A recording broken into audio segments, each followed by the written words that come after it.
अस्सलाम वालेकुम अदनान। मेरा नाम अहमद है और मैं कराची से बात कर रहा हूँ। ये बात 2020 की। मैं एक प्राइवेट कंपनी में जॉब करता था।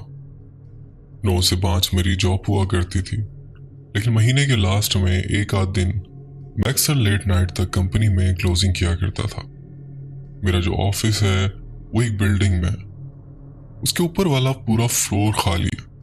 कहा जाता है और हमने भी सुना है कि वहां पर कुछ और ही मामलात हैं। वो जगह हॉन्टेड है क्योंकि कई लोगों के साथ वहां पैरानॉर्मल एक्टिविटीज हुई हैं। अक्सर बॉयज सिगरेट पीने के लिए ऊपर वाले फ्लोर पर जाया करते थे, तभी उनके साथ कुछ पैरानॉर्मल एक्टिविटीज हुई, जिस वजह से और कंफर्म हो गया कि ये जगह हॉन्टेड है। अब वहां डर के मारे कोई नहीं जाता, लेकिन हमें आदत हो चुकी थी। और उस फ्लोर के ऊपर वाला फ्लोर भी हमारा वेयर हाउस था, जहां पर हमारे ज़्यादातर डॉक्यूमेंट्स रखे होते थे। ऐसे ही मैं एक दिन ऑफिस में लेट नाइट रुका।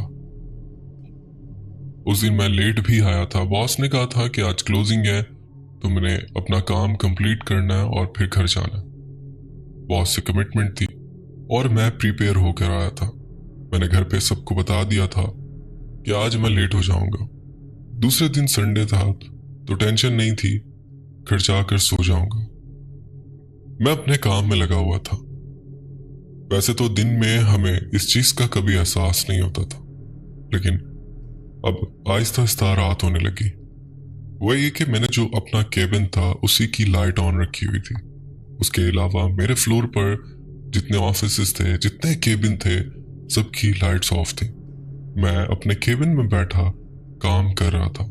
मैंने एक दो बार फोन करके बाहर पठान के होटल पर ऑर्डर भी दिया। वो बच्चा जो चाय लेकर आ रहा था उसने मेन डोर से ही मुझे कॉल की कि मुझसे चाय रिसीव कर ले।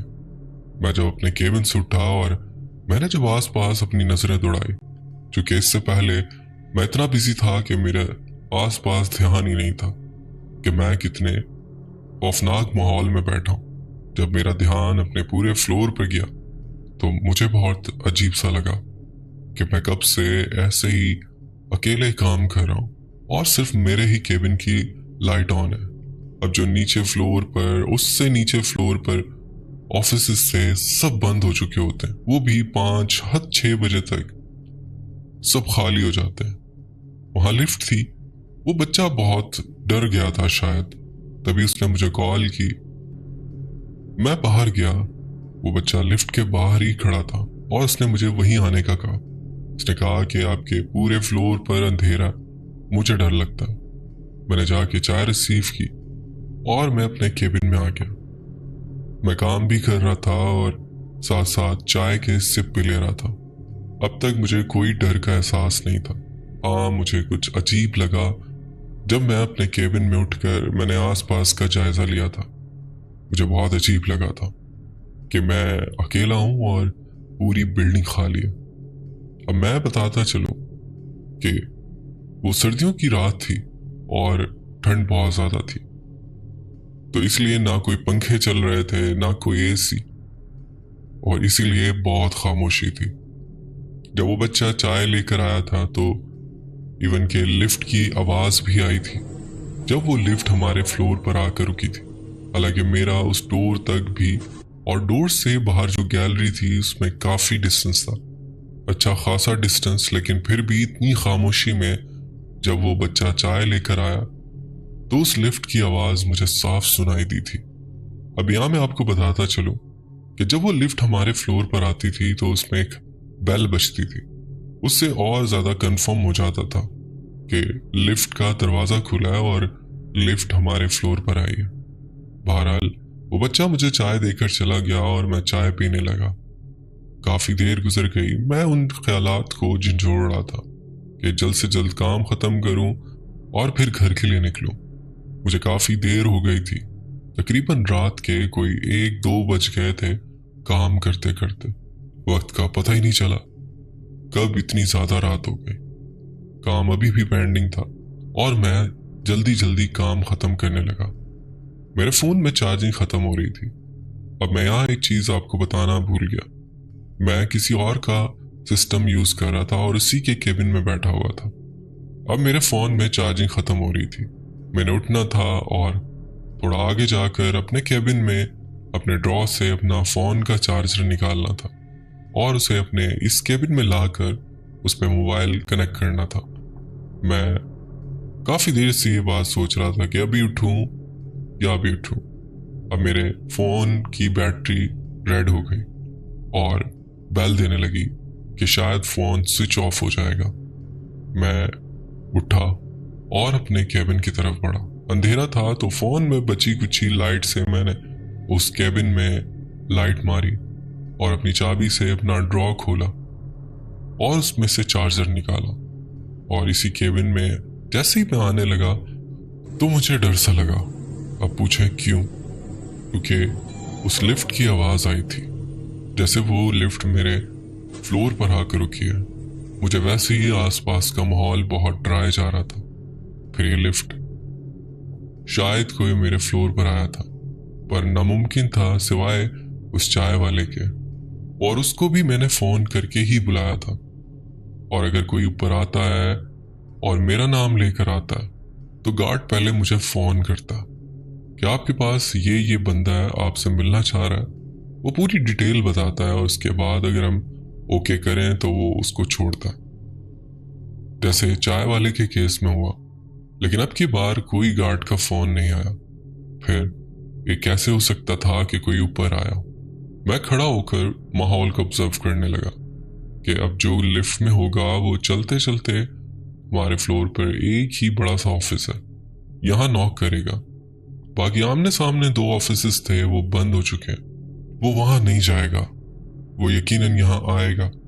पर मैं खड़ा रहा कि मैं चलूं भी तो मेरे पाँव की आवाज ना आए, और अगर मेरे पाँव की आवाज या मेरे हिलने जुलने की आवाज आएगी तो मुझे बाहर की जो आवाज है वो सुनाई नहीं देगी। इसीलिए मैं खड़ा होकर, मेरे कान बाहर की तरफ थे, सुनने लगा कि अभी कोई लिफ्ट से चलेगा और हमारे डोर की तरफ आएगा।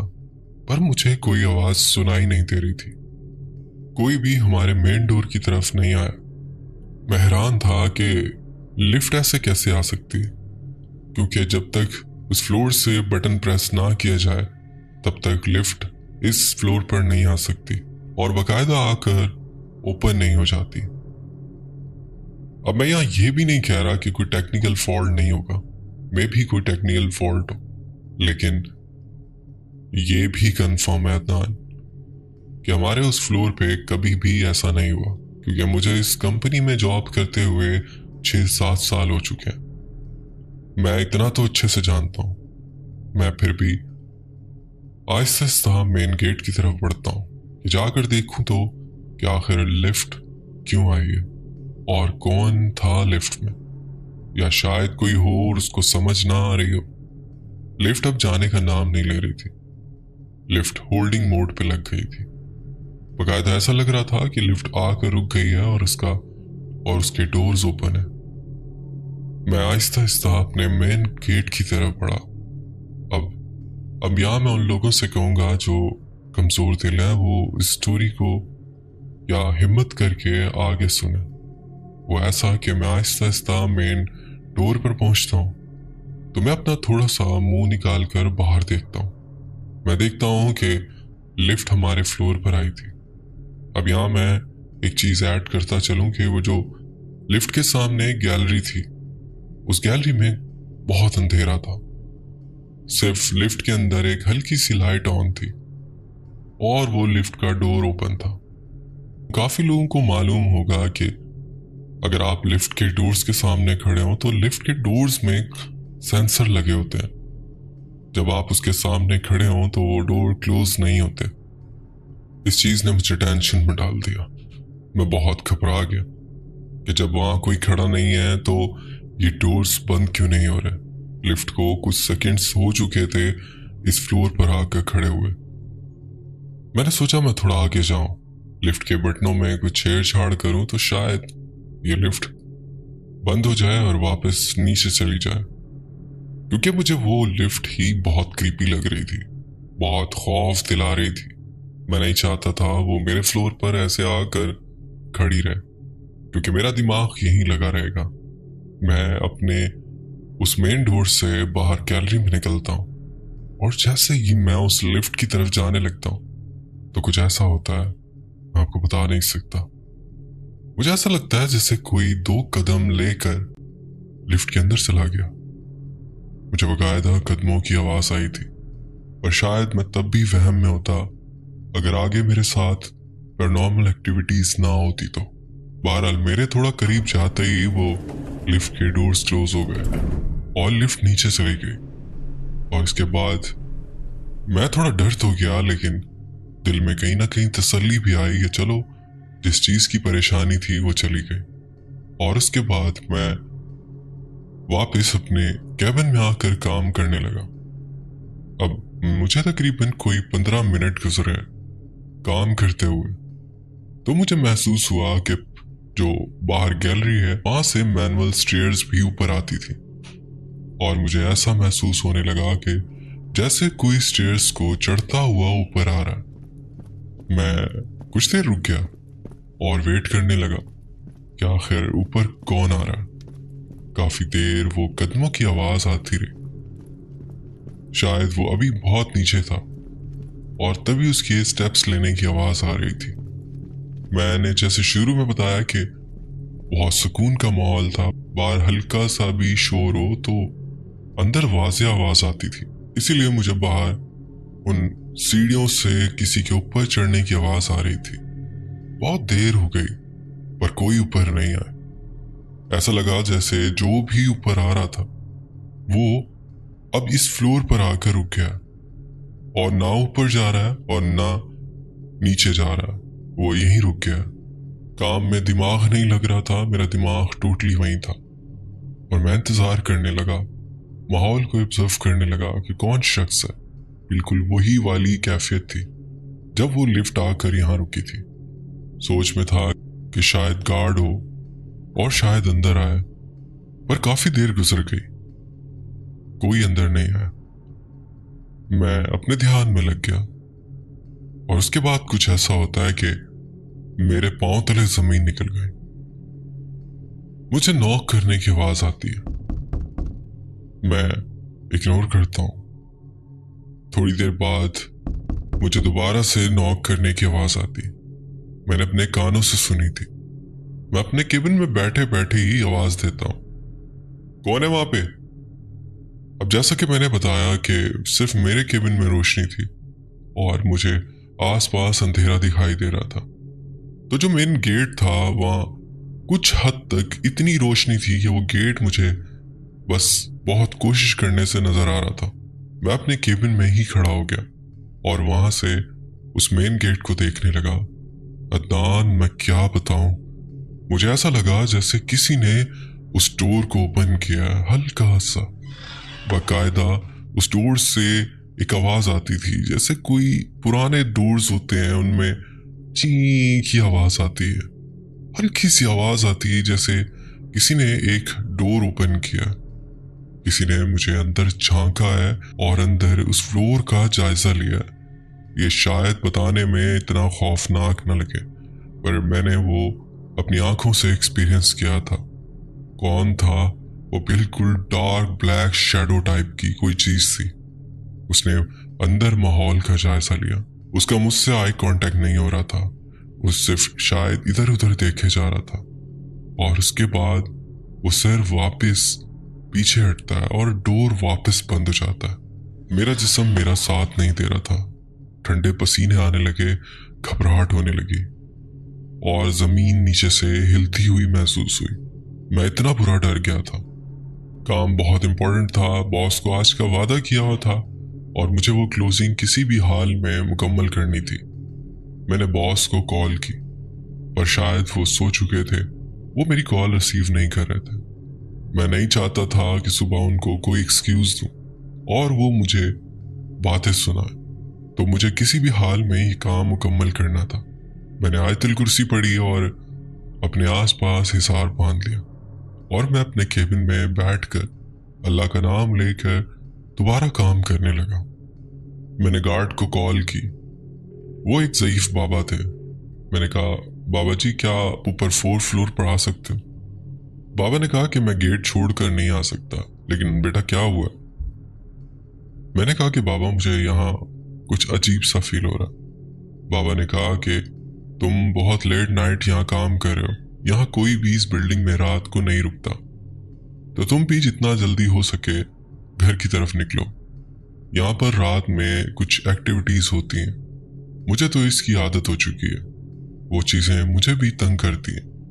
पर ध्यान रहे कि कुछ भी करो, इस मखलूक को कभी भी कोई चैलेंज मत देना, मतलब इनसे कोई गुस्सा मत करना, और ना ही इनसे कोई तंग आकर कोई ऐसी बात कर देना।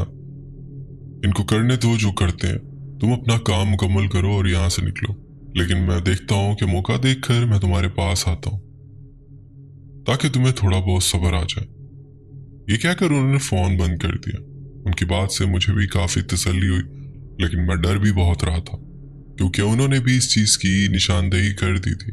हालांकि पता तो मुझे पहले से ही था कि ये बिल्डिंग हॉन्टेड है, और खास तौर पे हमारे ऊपर वाला फ्लोर।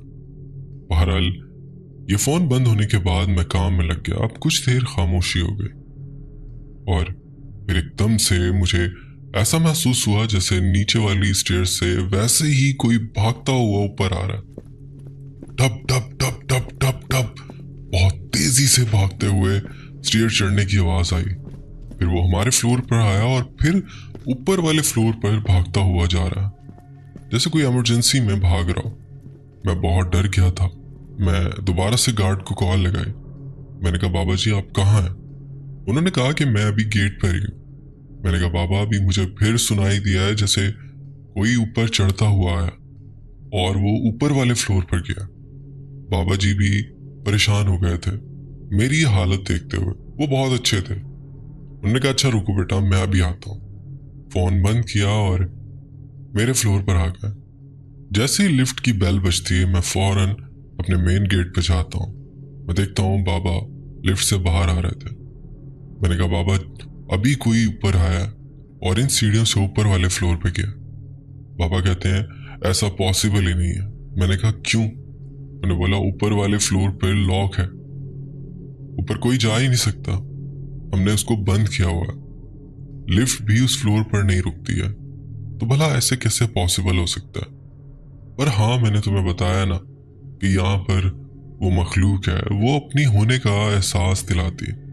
पूरा दिन जो वर्कर्स यहाँ पे काम करते हैं उन्हें कुछ नहीं कहती, लेकिन रात उनकी है, अपना पूरा भरपूर एहसास दिलाते हैं कि हम यहाँ पर हैं। और उसके बाद उन्होंने मेरी तसल्ली के लिए मुझे कहा भी कि आ जाओ, सामने ही सीढ़ियां, मैं तुम्हें ऊपर थोड़ा सा लेकर चलूंगा। जैसे ही हम सीढ़ियों का कर्व क्रॉस करेंगे तो ऊपर वाला मेन डोर आ जाएगा। मैं तुम्हें दिखा देता हूँ, वो लॉक है, ऊपर कोई नहीं जा सकता। उनके हाथ में टॉर्च थी और मैंने अपनी तसल्ली के लिए मैं उनके पीछे पीछे था। मैंने कहा, बाबा आप चले, मैं देखता हूँ। जैसे ही हमने सीढ़ियों का कर्व क्रॉस किया तो उनकी बात बजा थी, क्योंकि ऊपर वाले फ्लोर पे जो मेन डोर था उस पे एक जंजीर डालकर एक ताला लगाया हुआ था, और आप यकीन जाने उस ताले के ऊपर कुछ तावीज वगैरह थे और उस पे कुछ लिखाई भी हुई थी। बाबा ने कहा कि किसी ने इस फ्लोर पर पढ़ाई करवा कर इस फ्लोर को बंद करवा दिया था। पहले इन जिन्नात का पूरी बिल्डिंग पे कब्जा था। ये बहुत पुरानी बिल्डिंग है। फिर किसी मौलाना ने आकर यहाँ पढ़ाई की और उनसे बात की, तो तय ये पाया कि उनको एक फ्लोर दे दिया जाए। वो ना आपको तंग करेंगे ना आप उन्हें तंग करना, लेकिन रात में वो अपनी एक्टिविटीज करते हैं। बहरहाल ये बात सुनने के बाद तो अब और भी काम में दिल नहीं लग रहा था। बस दिल कर रहा था कि अपनी बाइक की चाबी लूं, हेलमेट उठाऊं और घर को भागूं। बाबा ने कहा कि तुम्हारा काम कितना रह गया? मैंने कहा, अभी भी मुझे कम से कम 10-15 मिनट और लग जाएंगे। बाबा ने कहा कि जल्द से जल्द खत्म करो, मैं नीचे तुम्हारा वेट कर रहा हूं, और फिर निकलो। बाबा चले गए। मुझे अपनी शीट्स कंप्लीट करनी थी, उन्हें सेव करके बॉस को ईमेल करनी थी। बस यही काम रह गया था।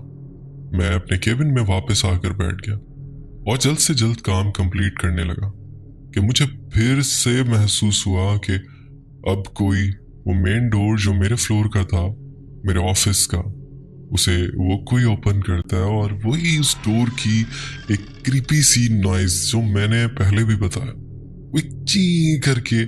शायद आपको ये मेरी बात पे हंसी भी आए, पर वो आवाज मैं नहीं भूलता। हालांकि मैं डेली ऑफिस जाने वाला और मैं डेली उस डोर को यूज करता था, उसमें से वैसी ही आवाज आती थी। पर आज वो आवाज उस खामोशी में इतनी डरावनी लग रही थी, मैं बता नहीं सकता। अब मुझे अपने फ्लोर पर चलने की आवाज आ रही थी। मैं अपने केबिन के अंदर था और जो चार दीवारी थी वो लकड़ी की बनी हुई थी। मेरी हिम्मत नहीं पड़ रही थी कि केबिन में खड़े होकर मैं अपने फ्लोर पर देखूं कि कौन मेरे ऑफिस में आया। बस मैं बहुत डर रहा था, हार्ट बीट तेज थी। मैंने बस सोच लिया था कि काम गया भाड़ में, मुझे यहां से निकलना है। मैंने उसको सेव तो कर लिया था, लेकिन बस आगे मेरा काम करने की हिम्मत नहीं थी। पीसी मैंने शट डाउन कर दिया और बस वेट करने लगा कि कब वो आवाज चलते चलते मेरे बहुत पीछे चली जाए तो मैं इस केबिन से निकलकर भाग जाऊं। मैं उसे देखना भी नहीं चाहता वो कौन है। मैं बस केबिन में दम साधे, ऐसे जैसे मुझ में जान ही ना हो, चुपचाप वेट करने लगा कि वो कदमों की आवाज मेरे केबिन से दूर चली जाए। मैं ऐसी एक्टिंग कर रहा था कि जो भी मखलूक यहाँ पर उसे पता ना हो कि यहाँ कोई बैठा है। शायद उसे पता भी था और वो सिर्फ मेरे साथ खेल रहे थे। पर डूबते को तिनके का सहारा, मैं जितना कर सकता था मैं वो करने लगा। मैं एक्टिंग करने लगा और चुप करके बैठा रहा। फिर बिलाखिर अल्लाह ने साथ दिया और वो आवाज बहुत पीछे चली गई। मैंने अपनी बाइक की कीज उठाई, हेलमेट उठाया और भागने लगा मेन डोर पर। और लिफ्ट बुलाने का टाइम नहीं था मेरे पास। मैं बस स्टेयर से नीचे भागने लगा। मैं बहुत तेजी से स्टेयर्स उतर रहा था कि मुझे ऐसे भी महसूस होने लगा कि मेरे पीछे कोई स्टेयर्स उतर रहा है। एक बहुत ही खौफनाक मंजर था। बहरहाल मैं भागते भागते मेन गेट पर आता हूँ। बाबा ने कहा कि काम कंप्लीट हो गया।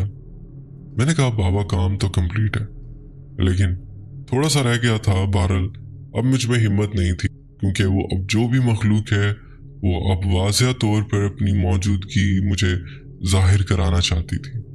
पर मैंने उधर नहीं देखा, वो मेरे ऑफिस में आ गई है। बाबा ने कहा अच्छा किया तुमने नहीं देखा, बस तुम जाओ अल्लाह का नाम लो और घर जाकर आराम करो। दूसरे दिन संडे था, मैंने आराम किया और मंडे को जब मैं ऑफिस आया तो मैंने अपने बॉस को पूरा माजरा बताया। बॉस को कहा कि मैं आइंदा अकेला यहाँ पर नहीं रुकूंगा। जब भी क्लोजिंग का टाइम तो मेरे साथ ऑफिस में कोई बंदा रुकेगा, तभी मैं यहाँ काम कर सकता हूँ। फिर उसके बाद अदनान मैंने ऐसा ही करना शुरू किया। जब भी महीने का एंड होता तो क्लोजिंग के लिए मेरे साथ कोई ना कोई लड़का रुकता था। तो ये मेरी एक स्टोरी थी जो मैंने आपको कराची से शेयर की। इसे अपने प्रोग्राम में लाजमी शामिल कीजिएगा। बहुत शुक्रिया, आपने अपनी स्टोरी हमसे शेयर की। बढ़ते हैं एक और स्टोरी की तरफ।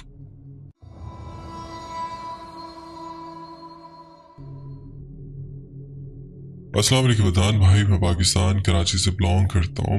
मैं एक अमरीकन शहरी भी हूँ। मेरे वालिद साहब एक गवर्नमेंट इदारे में जॉब करते। वो सन 2022 में रिटायर्ड हुए। वालिद साहब मुझे अक्सर किमाड़ी ले जाया करते थे और कभी कभी मैं खुद भी चला जाता था। तो एक दफ़ा क्या हुआ कि मैं लेट नाइट अपने वालिद साहब से मिलने के लिए किमाड़ी गया। तो वहाँ पर एंटर होने के बाद जब आप राइट टर्न लेते हैं तो वहाँ पर रात के टाइम इतनी ज़्यादा हलचल नहीं होती। तो जैसे ही मैंने राइट टर्न लिया, मैंने वहाँ पर एक साया देखा जो कि बिल्कुल इंसानी शक्ल में था। मैंने जिन सीढ़ियों से अपने वालिद के ऑफिस जाना था, मुझे वो वहीं पर नजर आया। मैंने इसकी सिर्फ एक झलक देखी थी, क्योंकि इस टाइम मैं गाड़ी पार्क कर रहा था। वहां पर जो ऑफिसर और सिपाही काम करते थे, मैंने उन सबको देखा हुआ था। तो उनमें से ही दो लोग जो कि मेरे बाबा के बहुत अच्छे दोस्त भी थे और बाबा के थ्रू मैं भी इन्हें जानता था, वो दोनों मुझे ऊपर जाते हुए दिखे। मैंने जल्दी से गाड़ी पार्क की और ऊपर गया। वहाँ जो ऑफिसर्स नाइट ड्यूटी कर रहे थे, मैंने उनसे पूछा कि अभी ये दो लोग ऊपर आए हैं। मैंने उनको हॉर्न भी दिया लेकिन वो रुके नहीं। तो उन्होंने मुझे कहा कि यहाँ पर तो कोई नहीं आया। मैंने उनसे कहा कि आप कैसा मजाक कर रहे हैं मेरे साथ, मैंने अभी उनको ऊपर आते हुए देखा। उन्होंने मुझे बताया कि इन्हें गए हुए 4 घंटे हो गए, उनकी शिफ्ट खत्म हो गई है और वो रात के 2 बजे फिर आएंगे। मुझे थोड़ा एंगर मैनेजमेंट का इशू है, तो मुझे थोड़ी तप चढ़ गई उस बात पर। मैं अपने वालिद साहब के पास गया और उनसे कहा कि आपके जूनियर्स मेरे साथ क्या मजाक कर रहे हैं। मैंने अभी एक अफसर और सिपाही को ऊपर आते हुए देखा। मैंने उनको हॉर्न दिया, वो लोग नहीं रुके। और जब मैंने ऊपर आकर पूछा तो नाइट ड्यूटी करने वाले ने बताया कि वो लोग जा चुके हैं। आपको क्या लगता है कि मैं झूठ बोल रहा हूँ या मुझे पहचान नहीं है किसी की? तो मेरे वालिद साहब ने कहा कि बेटा आपको कोई वहम हुआ है, वो लोग वाकई ही जा चुके हैं और अब वो रात को दोबारा आएंगे। और तुम बताओ कि तुम यहाँ पर क्यों आए हो? तो मेरे वालिद साहब से कहा कि मैं आपसे मिलने आया हूँ क्योंकि आप घर नहीं आ रहे। तो मेरे वालिद साहब ने मुझे कहा कि ठीक है, अभी आप जाओ, मुझे थोड़ा सा काम है, हम बाद में मिलते हैं। खैर मैं वहाँ एक और अफसर के पास 1-1.5 घंटा मजीद बैठ गया। जिस फ्लोर पर मैं था उसके ऊपर एक और फ्लोर भी था। जो साया मैंने आते हुए देखा था, मैंने इन्हीं शक्ल के बंदों को दोबारा ऊपर जाते हुए देखा। तो जिस ऑफिसर के पास मैं बैठा था उनसे भी मेरी अच्छी खासी बनती थी। तो मैंने उनसे कहा कि मेरे वालिद समेत आप सब मुझे बेवकूफ़ बना रहे हैं। ये देखें अभी फिर से ये दोनों ऊपर जा रहे हैं और आप लोगों ने मुझे बताया है कि वो जा चुके हैं। तो उसने मुझे कहा कि यहाँ पर कोई नहीं है, आपको वहम हो रहा है। तो मैं भागता हुआ ऊपर की तरफ गया और जैसे ही मैं छत पर पहुंचा मुझे महसूस हुआ कि लेफ्ट साइड पर कोई चीज हवा में गायब हुई है। तो मैं कांपते कांपते नीचे आया क्योंकि मैं उस जमाने में सिगरेट भी पीता था। तो किसी सिपाही ने जाके मेरे वालिद साहब को बता दिया कि मैं ऊपर से हाँफते कांपते नीचे आया हूँ। तो वालिद साहब भागते हुए मेरे पास आए कि बेटा क्या हुआ? तो मैंने इन्हें घर जाने को बोला। जब इन्होंने मेरी हालत देखी तो वो थोड़ा घबरा गए कि इसने कोई ऐसी वैसी चीज देख ली है जो इसको नहीं देखनी चाहिए थी। ठीक है, मैं सिगरेट पीता था लेकिन अभी मेरे हाँफने की वजह कुछ और थी। मैंने वालिद से कहा नहीं, मैंने सिगरेट नहीं पी लेकिन मुझे कोई दिखा। जब मैंने अपने वालिद साहब से कहा कि मुझे किसी सिपाही के साथ बाहर भेजें, मैंने अकेले नहीं जाना, तो मेरे वालिद साहब ने कहा तुम्हें क्या हो गया? तो मैंने उनसे कहा कि नहीं, मुझे डर लग रहा है, मुझे इस जगह से वहशत हो रही है। जब मैं घर आया और अगले दिन मैं मौलवी साहब के पास गया, उनसे सारी बात पूछी तो उन्होंने मुझसे कहा कि बेटा जिस जगह पर तुम गए थे और जिस जगह पर वो ऑफिस बना हुआ है उस जगह बहुत से असरात हैं। शुक्र करो कि तुम बच गए हो, वरना जिस तरह से चीजें तुम बता रहे हो उस तरह से बचना काफी मुश्किल होता है उन चीजों से। मैंने कहा कि क्या मतलब? तो उन्होंने मुझसे पूछा कि बेटा क्या तुम हमेशा स्ट्रॉन्ग परफ्यूम लगाते हो? मैंने कहा जी। उन्होंने कहा कि क्या तुमने अभी रिसेंटली अपने बाल कटवाए हैं? तो मैंने कहा कि मैं नॉर्मली छोटे बाल ही रखता हूँ, लंबे बाल नहीं रखता। तो उन्होंने मुझसे कहा कि बेटा अगर वो फीमेल चुड़ैल थी तो हो सकता है वो तुम्हारे साथ अटैच हो गई हो। इन्होंने मुझे ये कहा कि तुम मुझे ये बताओ कि तुम्हें कुछ अलग सा महसूस हुआ? मैंने कहा कि नहीं, ऐसा तो कुछ नहीं हुआ। उन्होंने कहा कि बेटा मैं तुम्हें एक तावीज़ दे रहा हूँ, तुमने कुछ दिन इसे पहनना है और इसके बाद इसे जला देना। मैं ये सब छुप छुपा कर करता रहा क्योंकि मेरे वालिद साहब उन चीज़ों को नहीं मानते, उन चीज़ों के होने से इनकार नहीं करते। वो कहते हैं कि इंसानों पर इनका कोई असर नहीं होता। खैर मैं इनसे छुपते छुपाते ये करता रहा। तो जो मेरा आखिरी तावीज़ था वो अमल मैंने पूरा नहीं किया। तो एक दिन मैं फिर उस ऑफिस में जाकर अफसरों के साथ बैठा हूँ, चाय वगैरह पी। तो मैं जैसे ही नीचे उतरा मुझे बाकायदा किसी ने नीचे धक्का दिया। जब मुझे धक्का लगा तो मुझे महसूस हुआ जैसे किसी इंसान ने धक्का दिया। तो मैंने अपने पीछे एक सिपाही को आते हुए देखा और पता नहीं एकदम मुझे क्या हुआ कि मैंने उसे नाजेबा गालियां दी। तुम होते कौन हो? तुम्हें पता है मैं किसका बेटा हूँ और तुम मुझे पीछे से धक्का दे रहे हो? क्या तुम्हारा मेरा कोई स्टैंडर्ड है? मैं आमतौर पे इतना ज्यादा गुस्सा नहीं करता। मुझे स्टेटस से कोई फर्क नहीं पड़ता, चाहे वो कोई अफसर हो या चाहे कोई सिपाही हो। इस टाइम मेरी बिल्कुल बस हो चुकी थी। मुझे नहीं पता क्या हुआ है क्या नहीं। फिर मुझे हॉस्पिटल ले जाया गया और मेरा ट्रीटमेंट हुआ। फिर मैंने अपने वालिद को सारा कुछ बताया तो इन्होंने मेरा प्रॉपर इलाज करवाया। तो ये थी मेरी एक छोटी सी स्टोरी। आपको अच्छी लगी हो तो शेयर कीजिएगा। बहुत शुक्रिया, आपने अपनी स्टोरी हमसे शेयर की।